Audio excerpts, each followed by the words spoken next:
Hey, what's going on, guys? Mike from Hammer Away Fitness here. I wanted to notify you before we dive into this episode that I will be conducting an upcoming Q&A for the website. So if you are interested in potentially getting your questions answered on the Muscle Memoirs, then you can drop them in the comments below or shoot me a message on Instagram at Hammer Away Fitness. Now let's get into it. What's going on, everyone? Welcome back to another episode of the Muscle Memoirs Podcast. Today, it is my pleasure to be joined by Riley Hughes. Riley, how you doing today? Good. How are you, Mike? I'm doing fantastic. For our audience who might not be familiar with your work, can you provide us a brief background of your education history and where your current research focus lies?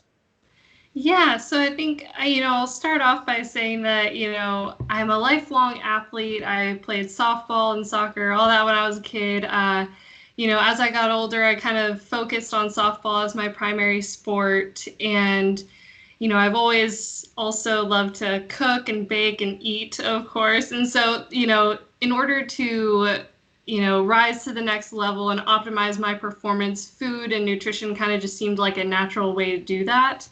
And so that's really how I got into nutrition. And then when I was an undergrad, I majored in anthropology, and my focus was really on the role that diet and nutrition plays in human evolution. And so that was really cool. I also so I did some summer internships at the Fred Hutchinson Cancer Research Center in Seattle, which is where I'm from. And there I was introduced to the gut microbiome. And so the lab that I worked in, Johanna Lampe's lab, she's an amazing researcher, and I'm really lucky that I got to work with her. And so we looked at the role that certain plant compounds have in influencing the gut microbiome and ultimately health. In this case, we looked at cancer risk.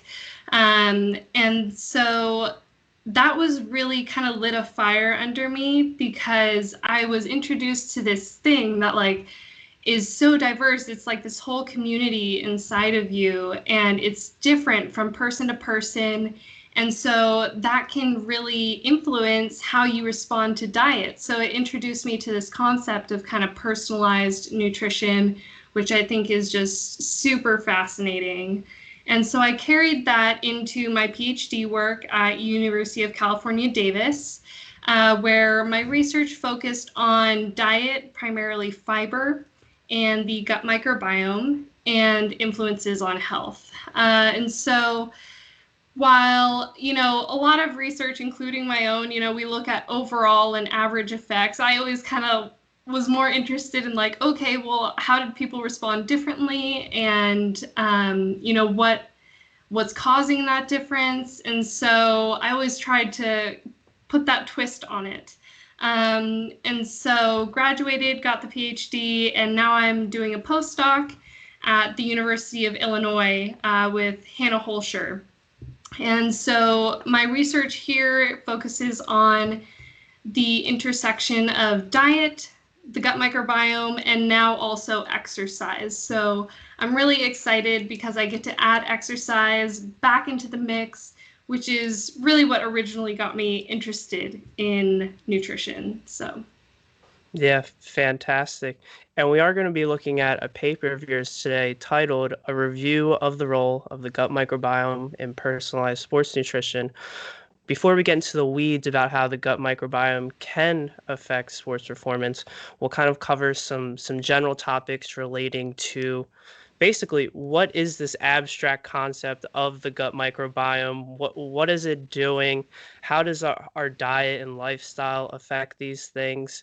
And with that being said, perhaps our most abstract question for our conversation today: what is a healthy gut microbiome? I think there's a lot of misconceptions in this area. There's a lot of mystique in this area about exactly what a healthy gut microbiome is. And you might not have a concrete answer for us, but what are some characteristics that we're looking for when we try to define what is a healthy gut microbiome? Yeah, so I mean, you said it. There's a lot of questions around that topic, and it's much easier to tell when something is messed up than when something's healthy with relation to the gut microbiome. So, we always call this term like dysbiotic, is when it's unhealthy, and that's associated with a lot of disease states, especially, like irritable bowel syndrome or things relating to the gastrointestinal tract. But yeah, it's much more difficult to define healthy with the gut microbiome because there's a big range of what's normal or healthy.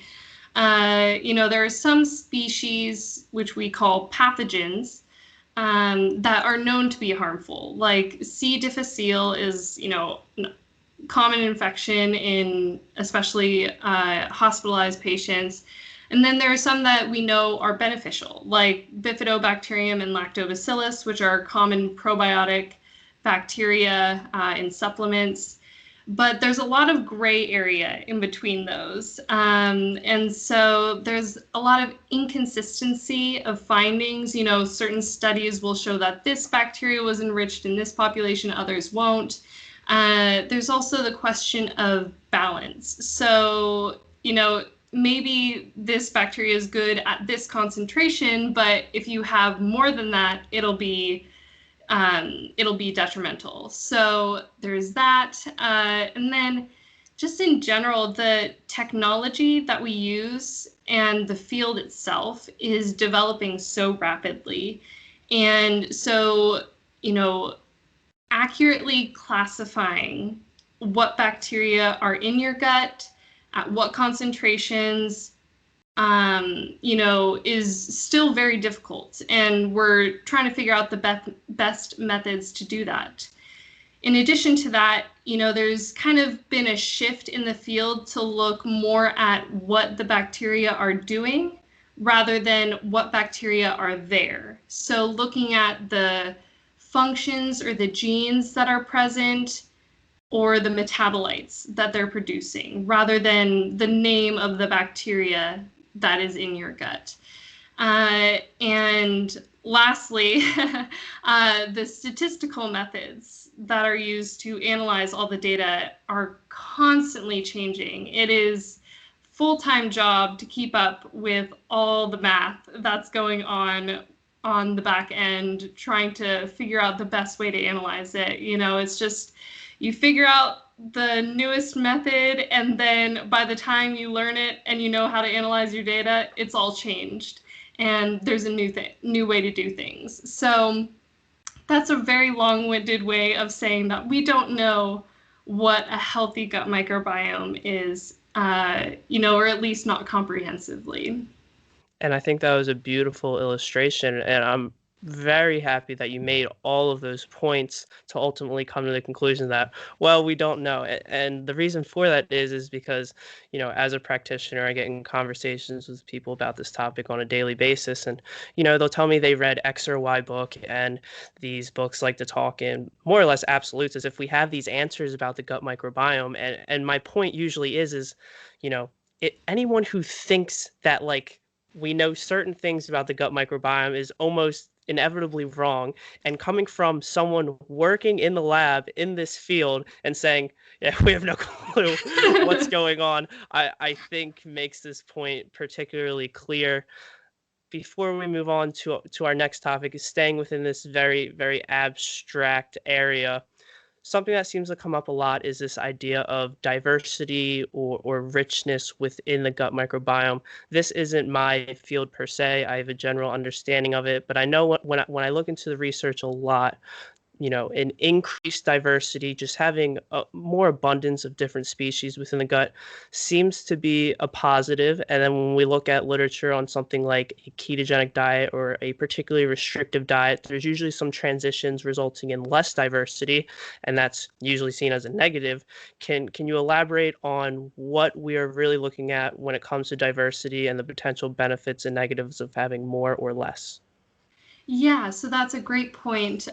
So yes, in general, more diversity is better, and been shown to help resist changes in the community that are due to pathogens or infections or changes in diet. But there are some exceptions to that. So, for example, infants are mostly colonized by bifidobacterium. So they have a very homogeneous kind of group of bacteria in their microbiome, and that's primarily because they're eating one thing, breast milk.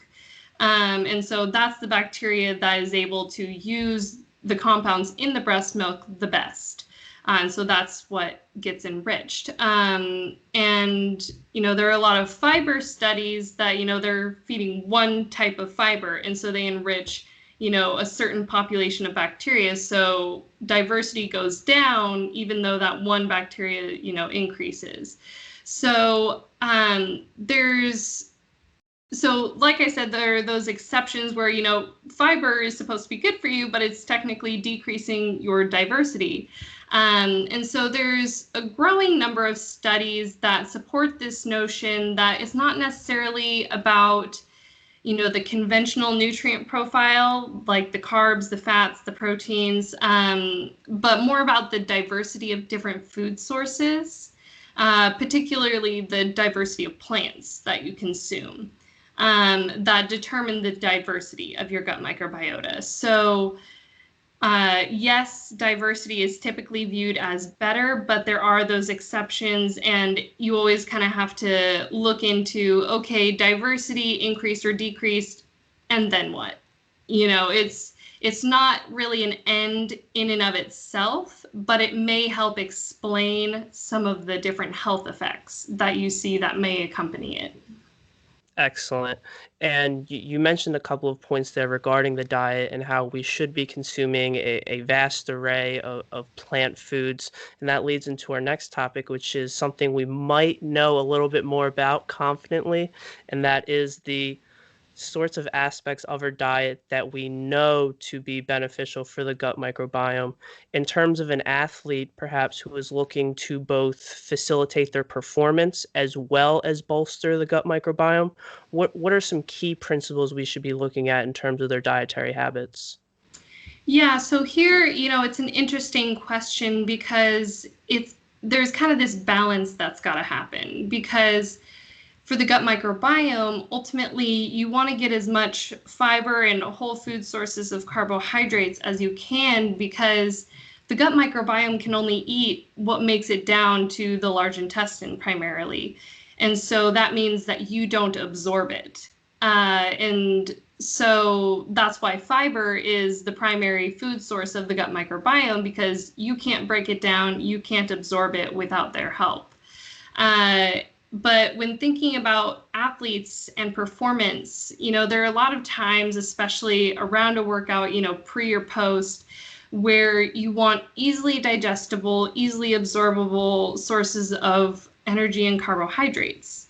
And additionally, athletes are, myself included, are very much creatures of habit. We like to have the same things pre and post workout because we know how our body responds to those. And so it's just easier, and mentally it kind of helps us prepare or recover. And so at first, this lack of fiber, lack of variety of food sources kind of seems to contradict what we should be doing for our gut microbiome. But I think that it's really just about timing. And so, around your workout, you have those easily digestible carbohydrates or fuel sources. And, that gets used for your workout, helps performance, cool. But then when eating bigger meals outside of that exercise window, that's when you should really try to get in those good sources of fiber and variety of plant foods. The only real issue, I guess, is, people and athletes at a higher level who work out multiple times a day, sometimes those windows are very small when they don't need to fuel for their workout. So, maybe it's just that last meal before they go to bed, or, whatever, but you just do what you can when you can, because, ultimately, if you are, especially a professional athlete, you do have to prioritize those opportunities for training. I love that nuance around peri-workout nutrition. And this is something I've had a few conversations about.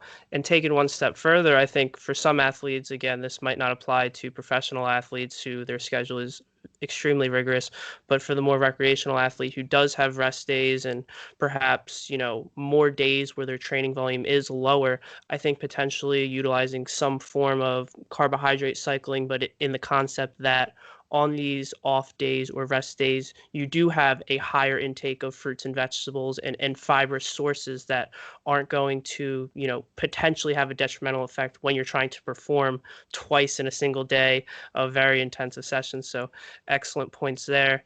Furthermore, for the athlete, there is a large focus on protein intake. When I look at the literature at large, it does seem to be somewhat conclusive that animal protein, while it might not be detrimental per se, it sort of leaves a bigger mark than plant protein does on the gut microbiome.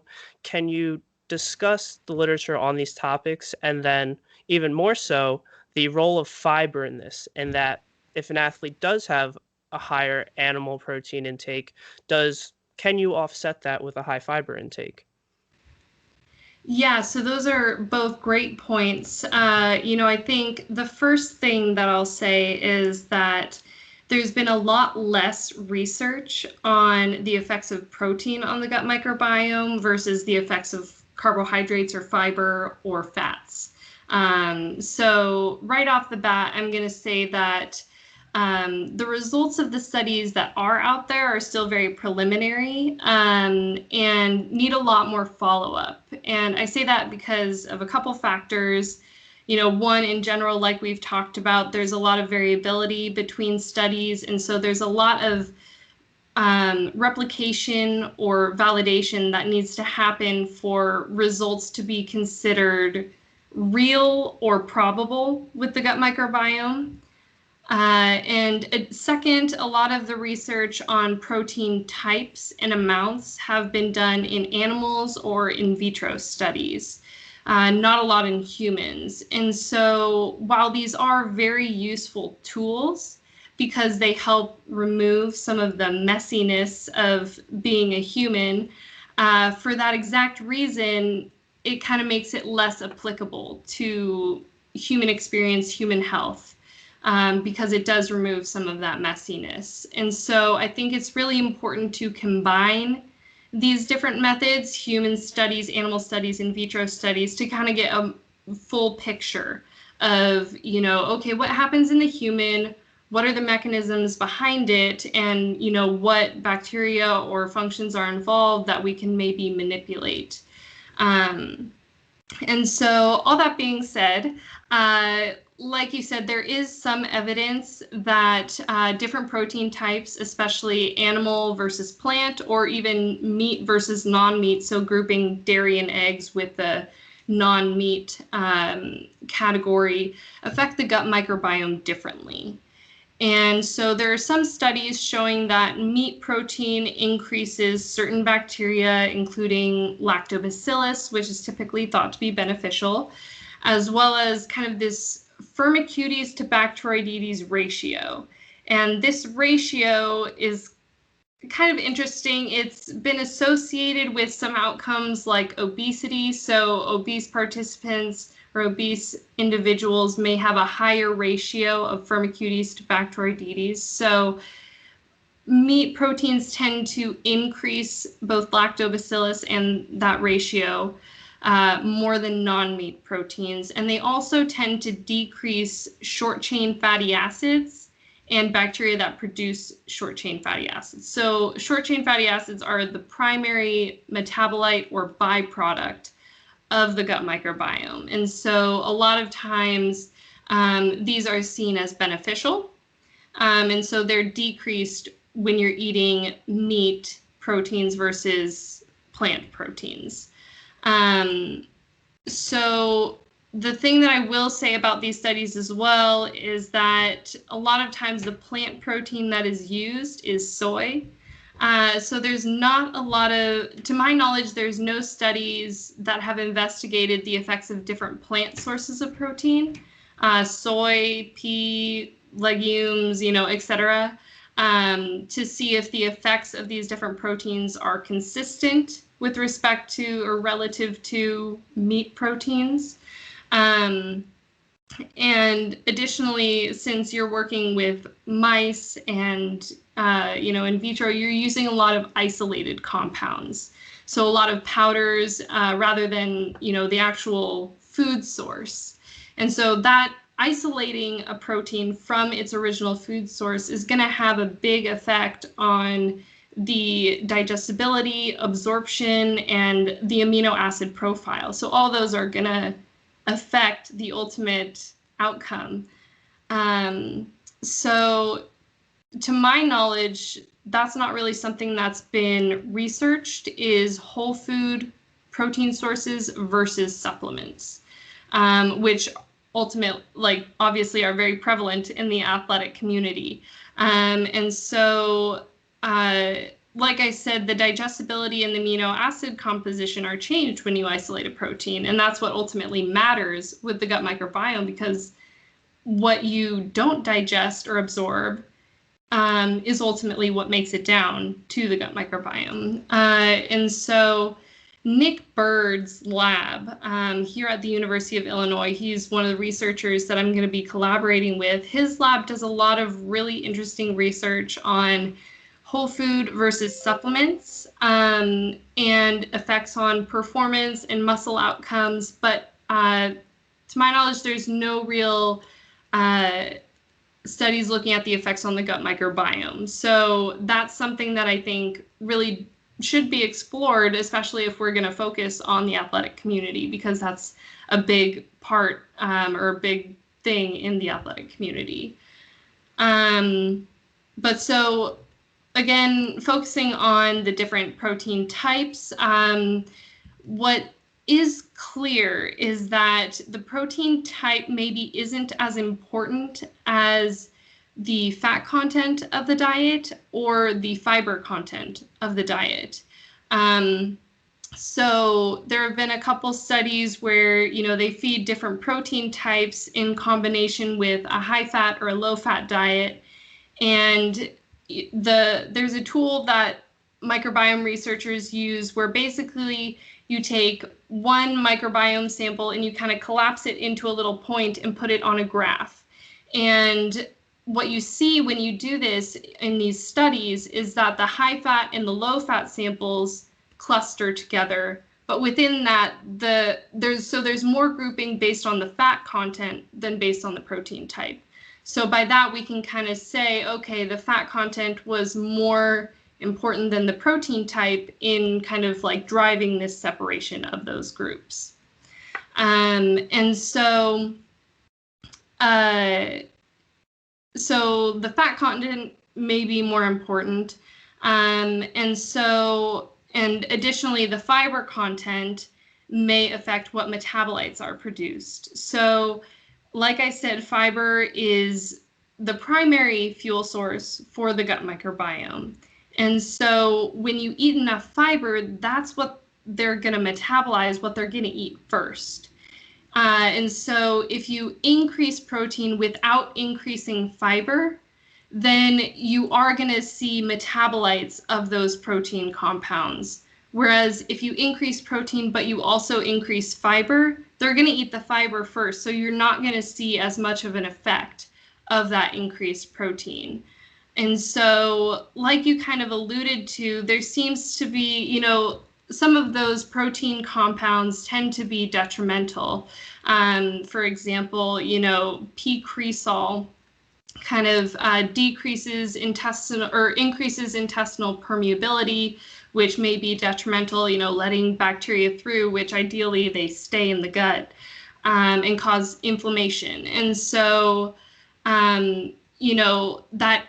that increase in protein metabolites could be detrimental. It's a tricky equation because there are other metabolites of protein that aren't detrimental and may be beneficial. So ultimately, I think the important message to take away is that it's about balance. You don't want to have too much of any one source of protein, because ultimately that's going to probably have a better chance of overloading your system in some way or another and causing, the production of too much of some metabolite. So balancing animal and plant sources of protein, I think, is really important. Fantastic. Before we move on to the exercise portion of the discussion, maybe just some practical takeaways for the listener. So we've mentioned a few main ideas here, potentially providing some sort of minimum fiber recommendation or perhaps a certain amount of fiber per 1,000 calories, minimum fruit and vegetable servings per day, and even possibly elaborating a bit further on the protein metrics, such as, maybe incorporating 3 to 5 sources, or, if you're eating 5 protein feedings per day, maybe have one of those being a plant source. I don't know. Anything along those lines come to mind immediately? Yeah, so I mean, it's hard to put exact numbers on it just because there hasn't been a lot of research on this topic. And so I think, like I said, as long as you're getting a diversity of sources of protein, you're going to have a better chance of promoting a balanced and diverse and healthy gut microbiota and preventing an excess of any one thing. And so I think that, obviously everyone's going to be different based on, how many feedings or how many meals they're having a day. But, limiting meat protein to maybe if you're eating 3 meals, 1 to 2 meals a day, having at least one meal be primarily plant protein is a good place to start. And that's not necessarily even because of the protein itself, but sometimes, especially in products like red meat, there are other things that come along with the protein. So, for example, carnitine is a precursor to this compound called TMAO, which basically has been associated with cardiovascular disease. And so I'm saying to limit meat not only because of the protein, but also because of some of the things that come with it. Whereas plant protein comes with a lot of fiber, a lot of other nutrients and prebiotics that are important for your gut microbiome, and a lot of micronutrients that are important for your health. And so with respect to fiber, I would say, the current dietary recommendation is to consume 14 grams of fiber per 1,000 calories. And so I think that that's a really good place for people to start, at least if they haven't been paying attention to their fiber intake. And so, I think the important thing, especially for people who don't eat a lot of fiber, is to not overload your system all at once, because your gastrointestinal system, including your gut microbiome, isn't used to that. And so you'll probably feel bloated and just kind of gross. And so just do it gradually, add it. Maybe you switch out the white bread in your PB&J for some whole wheat bread. Maybe you have an orange instead of orange juice in the morning. Things like that, you just kind of add it in gradually. And so I think the issue that a lot of people seem to have with plant proteins is that, they say, oh, well, they're incomplete sources of protein, that's not useful. And I think that it's a big misconception because, there are some, complete sources of protein that are plants, quinoa and soy being the most predominant. But the other ones, you just kind of have to mix and match. And so, for example, you just throw some beans in with your rice and, you're good to go. I think it does take a little bit more research to make sure that you aren't lacking in any nutrients. If, for example, you're a vegan or a vegetarian, but it's, I was a vegetarian for 8 years, and, the most common question was always, oh, where do you get your protein? And it's just like, there are other sources of protein besides animals and meat and stuff. So I think anyone, including, not just athletes, should branch out and explore those plant sources of protein more. I think that, they have a lot of beneficial things besides just protein to go along with it. See, I think that's all I had to say on that topic. Excellent. A lot of fantastic points there that I know the listeners are going to appreciate. As we move on into exercise, to just give a broad question to start things out, what sorts of changes are we looking at when it comes to exercise in the gut microbiome? And we'll dive into the nuances here in regard to the different types of exercise and perhaps some differential effects there. But it seems like exercise is causing some sort of shift. Is there any consistency within that shift? And then furthermore, are these just changes as a result of adapting to a specific stress, or does it seem like some of these adaptations are beneficial and that they can improve future performance? Yeah, so again, really great points. Like you said, there is some evidence that exercise does influence the gut microbiome. There is a lot of variability, classic, in the field. But there does seem to be some consistency in increases in lactobacillus and bifidobacterium, both of which are beneficial probiotic bacteria, as well as a kind of funny bacteria called Akkermansia, which is kind of growing in popularity in terms of its beneficial effects. And then there also seems to be an increase in diversity and short-chain fatty acid producing bacteria and short-chain fatty acids themselves. And so I think there is some evidence that it does have beneficial effects on the gut microbiome, but the variability is so high because there's so many different models being used, whether it's humans or rodents. The type of exercise, as you mentioned, a lot of the research focuses on endurance exercise. So there's less, or aerobic exercise. So there's less research on resistance or strength training and its effects on the gut microbiome. What kind of population they're working with. So are they healthy? Are they athletes? Or are they, obese? Do they have type 2 diabetes, underlying comorbidities? That's really going to affect not only the starting point of the gut microbiome, but how it responds. And so I think that these are all big factors that influence the results of the findings. And additionally, there is evidence in humans that, they just looked at the gut microbiomes of different athletes playing different sports, and they found differences that weren't associated with, differences in diet. So it seemed to be associating with the type of sport, how much aerobic or strength was involved in that sport. But it's not clear what the implications of that are on performance or health outcomes. So there's a lot of work that needs to be done to kind of parse out the different variables that are affecting response to exercise and the effect of the gut microbiome potentially on exercise performance. So a lot of work that needs to be done separating all these variables. It gets very messy because there's so many different things that could be causing differences in the gut microbiome.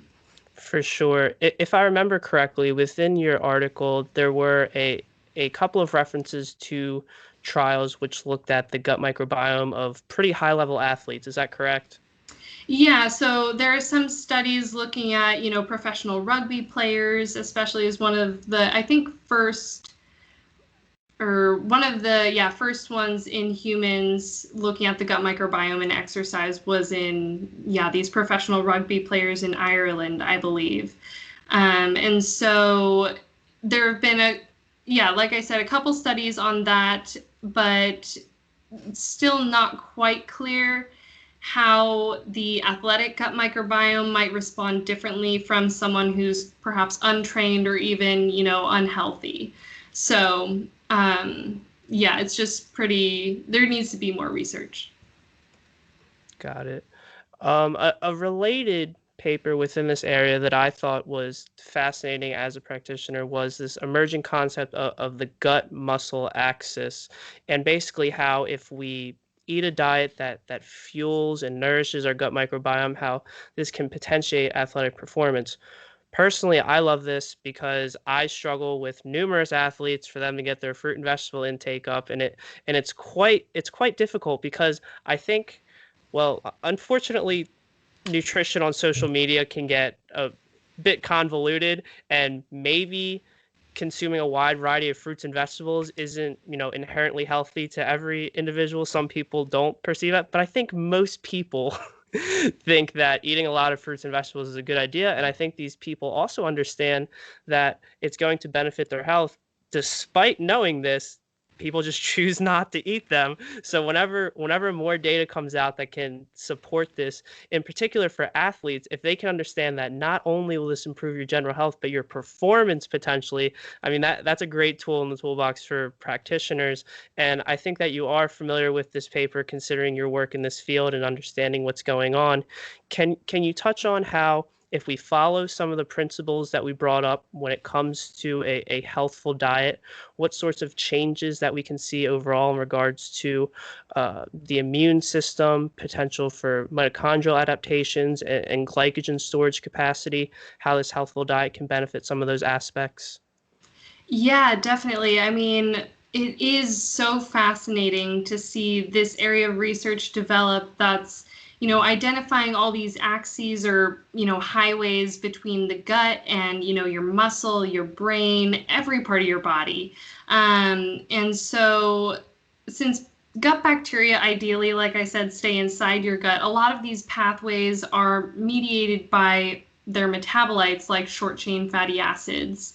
Um, and so, there are a few studies that have shown that, antibiotic treatment in mice kind of reduces endurance capacity and muscle function, and that either, supplementation with short chain fatty acids or just natural restoration of the gut microbiome kind of reverses that effect on endurance capacity and muscle function. And so there definitely is evidence that these short chain fatty acids actually help with glycogen storage and influence glycogen storage. And so that may explain the effects on endurance capacity and muscle function.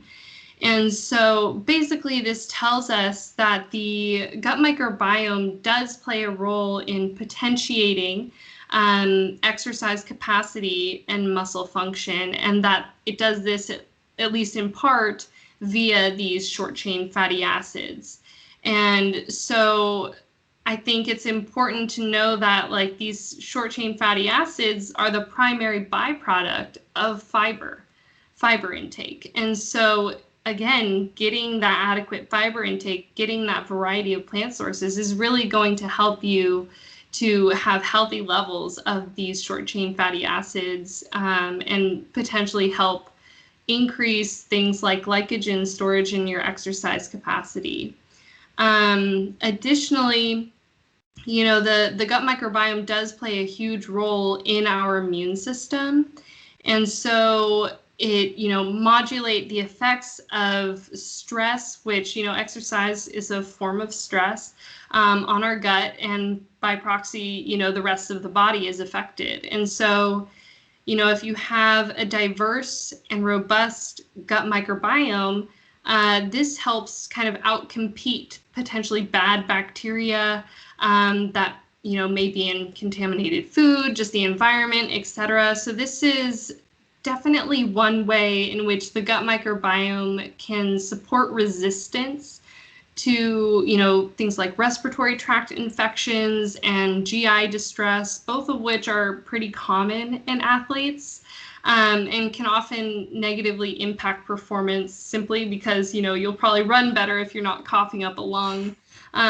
So I think that it's important to keep in mind that, ultimately these practices, while they may not be giving you that immediate glucose hit for your workout, ultimately in the long run are going to be beneficial for your performance. Yeah, absolutely. And at the end of the day, one of the best abilities is availability, right? So, people might see on the surface, well, not getting sick is a good thing, but also consider, if you're not sick, that's, more training sessions that you get to do. Those are further adaptations that you would otherwise be missing out on. And that's super important. As you mentioned, it might not be immediate, but when we conceptualize, overall what's going on in long-term outcomes, these are very important topics to consider. Moving into our last thing to talk about today, when it comes to the gut microbiome, and in addition, supplements. People love supplements. Yes. we have to bring up probiotics, and this is another thing which I think there is a lot of misconceptions about, and that some people think that we just have this concrete data and all of it's good, and probiotics are a wonder supplement, and everyone should absolutely be taking them. Can you touch on the data here, and then just general health outcomes, what there is to what benefits are to be derived for general individuals, and then if there are additive benefits for athletes specifically? Yeah, definitely. So, like you said, I think a lot of people do turn to supplements. I think it's important to say that supplements, including probiotics, are tools that can be added to a healthy diet. But ultimately, if you don't have a healthy diet as a foundation, you're not going to get the most benefit out of them. So, I'll say that first. It's important to focus on the diet and then focus on potentially supplements, including probiotics, but focus on the diet as your foundation first. That being said, with probiotic supplementation in athletes, a lot of the focus has been on, like I said, decreasing respiratory tract infections, and so helping the immune system to cope with the stress of exercise.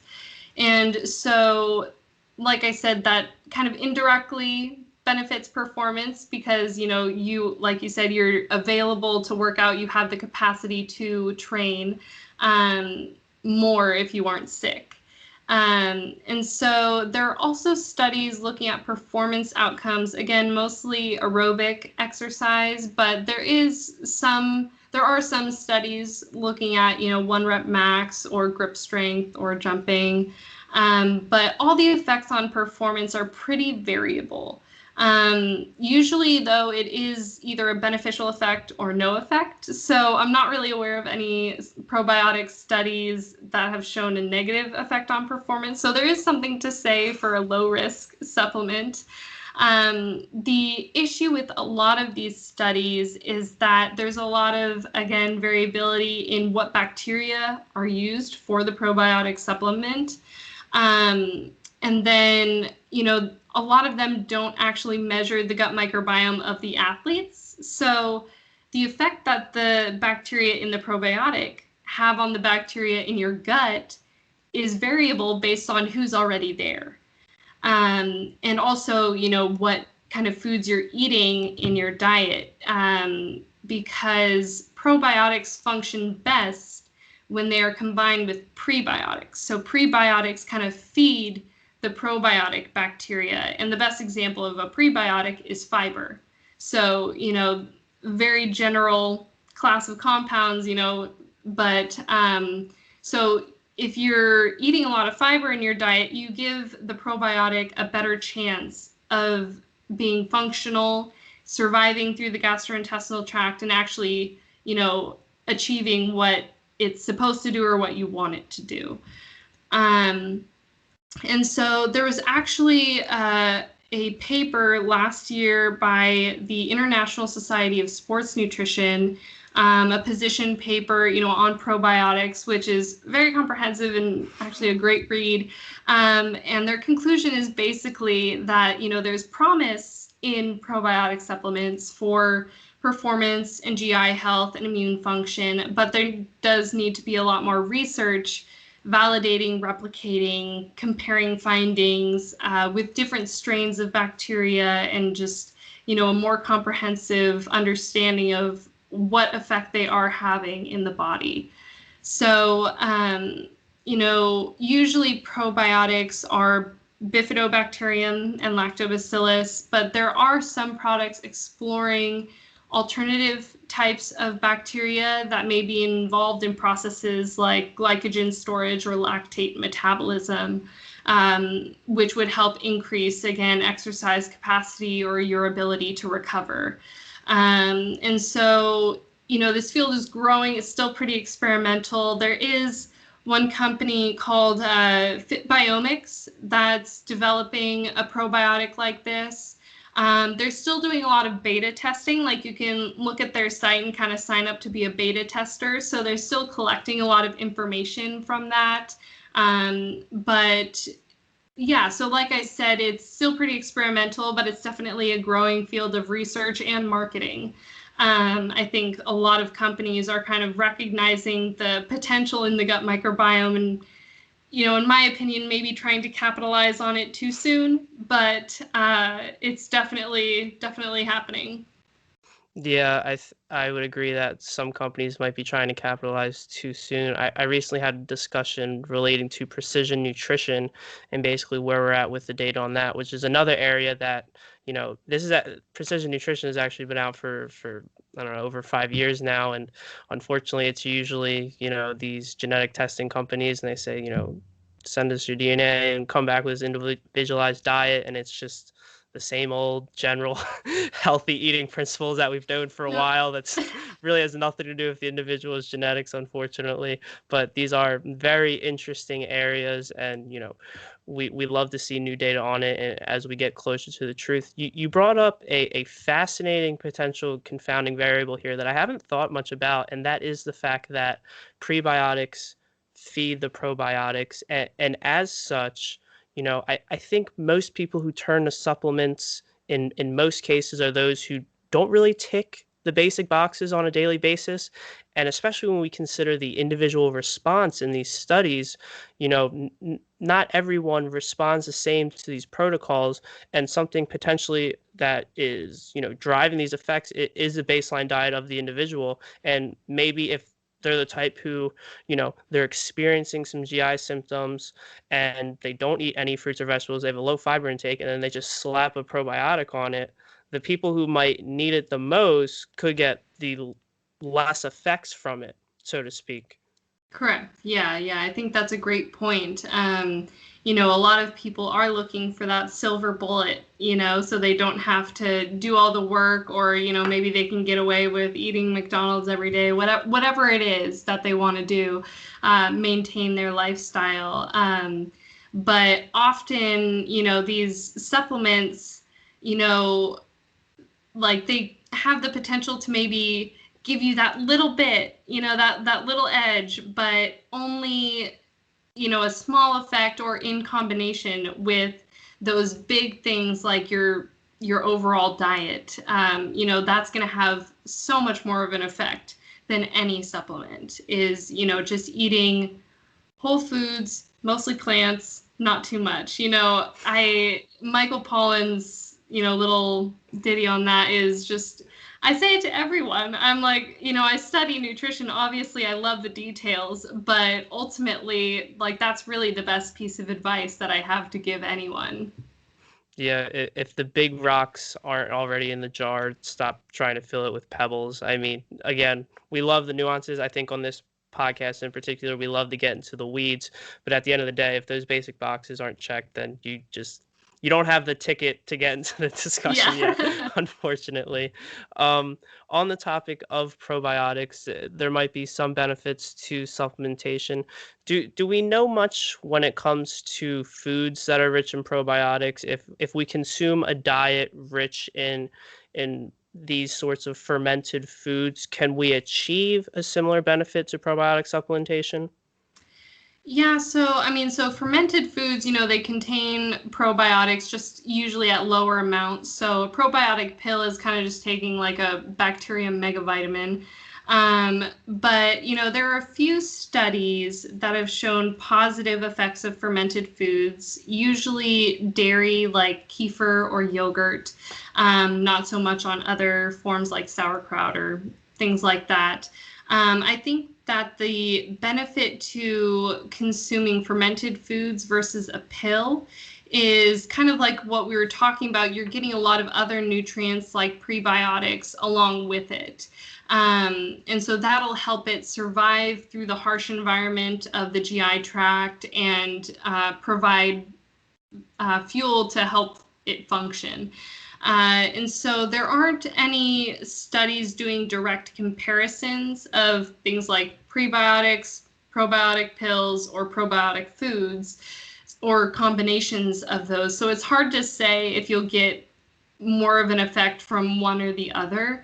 But like we were talking about, it's kind of like vitamins. If you don't have, that basic healthy diet as your foundation, you probably aren't going to see as much of an effect, simply because you're not really supporting the function of those probiotics.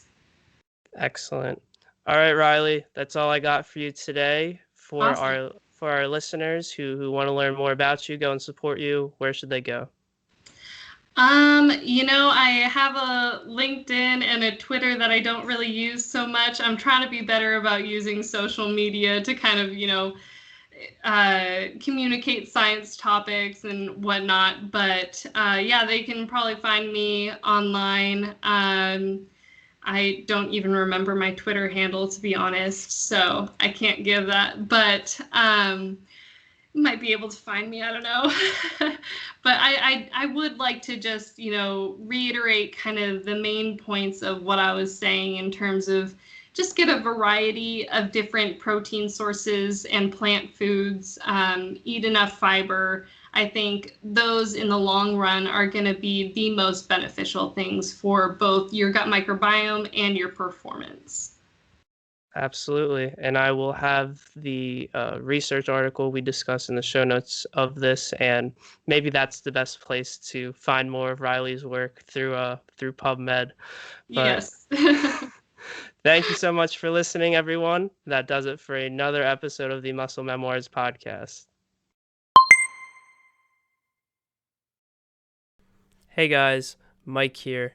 If you're interested in learning more about how to maximize your health, body composition, and performance, head over to hammerawayfitness.com, where you can sign up for coaching or even just schedule an hour consult with me to get some of your training and nutrition questions answered. Also, if you enjoyed this episode as much as I did and would like to further support the growth of the Muscle Memoirs podcast, you can give a donation to the link in the show notes, leave us a review, and or share this episode with your friends, whether that be dropping the link in a group chat or putting a screenshot in your Instagram story. I truly appreciate it.